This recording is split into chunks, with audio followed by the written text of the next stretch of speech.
Once upon a time, in a town not too far away, there lived a boy, and his name was Herbert S. Herbert. Now Herbert liked nothing more than making sweet treats that were good to eat. From dawn till dusk you'd find Herbert in the kitchen with Mamma Herbert, making up another batch of sweetness, be it caramels, toffee, peppermint creams, or licorice laces. Herbert was also the favourite of many a child at school.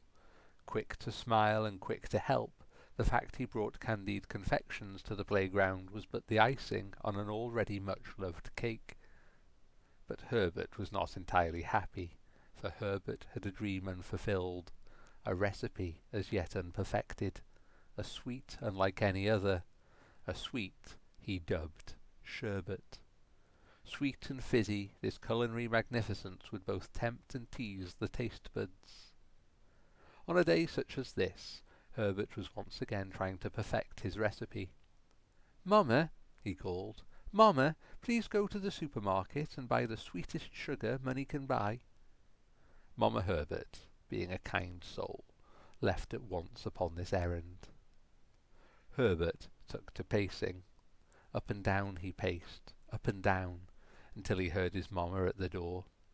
At once he knew she had acquired that which he desired, for from the bag she held an aura of sweetness radiated, tickling the taste buds and teasing the tummy. Showering his mamma in thanks, Herbert snatched up the bag and began at once to mix up a new batch of sherbet. The new sugar near glowed with an inner light as he mixed it in. Mix, mix, mix, he went, anticipation growing. Mix, mix, mix. Finally it was ready.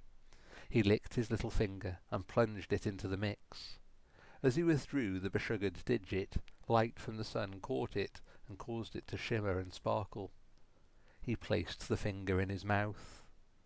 No, things were still not right. "Mamma," he called, "Mamma, please go to the supermarket and buy the fizziest fizz money can buy." Mamma Herbert, being a kind soul, left at once upon this errand. Herbert took to pacing. Left and right he paced, left and right, until he heard his mamma at the door. At once he knew she had returned with that for which he yearned, as from the bag she held a wave of fizziness emanated, fizzing the fingers and bubbling the belly. Showering his mamma in thanks, Herbert snatched up the bag and began at once to mix up a new batch of sherbet. The new fizz, he felt, must be the final ingredient. Mix, mix, mix, he went, anticipation growing. Mix, mix, mix. Finally it was ready. He licked his little finger and plunged it into the mix.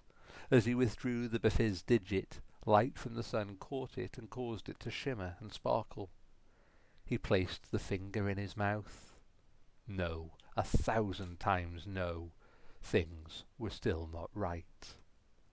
Herbert knew what he must do. The time had finally come. Herbert must turn to the dark arts. That night, once Mumma and Papa Herbert were fast asleep, Herbert snuck out of his bedroom window. He ran through town under the full moon, satchel of supplies tucked under his arm, towards the graveyard. Once there, he set his 5 sanctified candles in the shape of a star, enclosed these within a circle of power drawn in chalk, and anointed himself just so with the blood of a stag he kept for such an occasion. As his chanting filled the sky, an eldritch wind picked up and blew leaves around and about. It was quite the eerie scene. The air within the circle began to shimmer and shine, and with a sound like 1,000 voices screaming, a demon appeared. "Who dare summon me to this realm?" demanded the demon, looking around. "A child? Foolish mortal, I'll have your soul." Herbert was ready for this, and shaking the carved thigh-bone of an ancient prophet, he said, "Quiet, demon. You'll do my bidding, or you'll suffer my wrath." The demon shied away, cowering and quivering. It asked, "And what is it you bid, master?" Herbert explained the situation quickly and succinctly. The demon nodded and spoke. "Return here when the moon is next full. I'll have the ingredient for which you seek." and then disappeared in a puff of brimstone. Herbert wiped his face, scuffed the circle, and collected his candles, and then hurried home to bed. The next month went by far too slowly for Herbert's liking. He took to moping, pacing, and muttering under his breath. Gone was the quick smile, gone was his readiness to help, and so gone were all his friends. Finally, the night of the full moon was upon him. Barely had his parents settled to sleep before Herbert was out of the window and running through town towards the graveyard once more. The candles were set and lit, the chalk circle drawn, the stag's blood anointed just so. Almost as soon as he began chanting, the demon appeared, laughing quietly to itself, holding a small jar. "I have your ingredient, mortal child, but I must warn you, it comes with quite a price," said the demon. Yes, whatever. Give the jar to me," yelled Herbert, snatching the jar from the demon. "Begone, foul wretch," he said, and the demon vanished, laughing as it did so. Herbert hastily wiped his face, scuffed the chalk circle, and collected his candles. He ran home as quickly as his little legs would carry him. Once in his kitchen, he set about mixing up a new batch of sherbet there and then, not willing to wait until morning. Mix, mix, mix, he went, anticipation growing. Mix, mix, mix. Finally it was ready. He licked his little finger and plunged it into the mix. As he withdrew the digit, light from the moon caught it and caused it to shimmer and sparkle. He placed the finger in his mouth. Yes!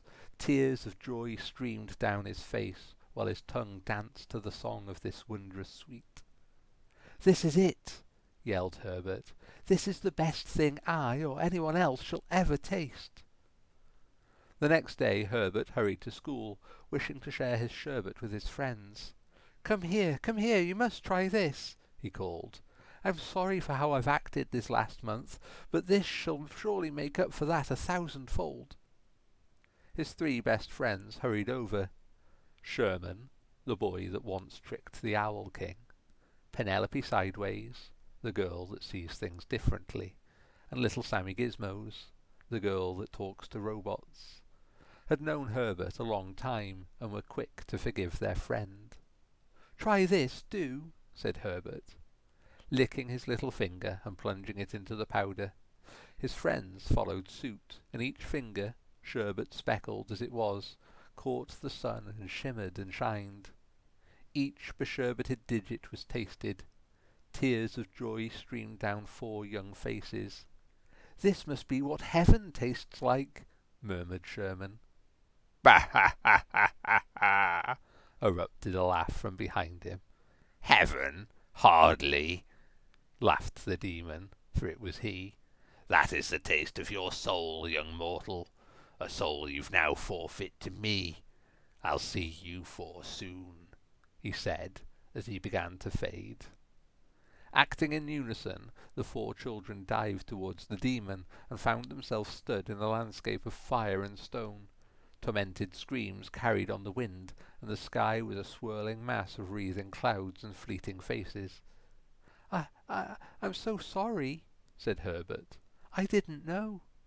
"Don't worry about it," said Penelope. "Let's go and teach that demon a lesson." And each child, firm of purpose, strengthened by friendship, set off together to regain their souls.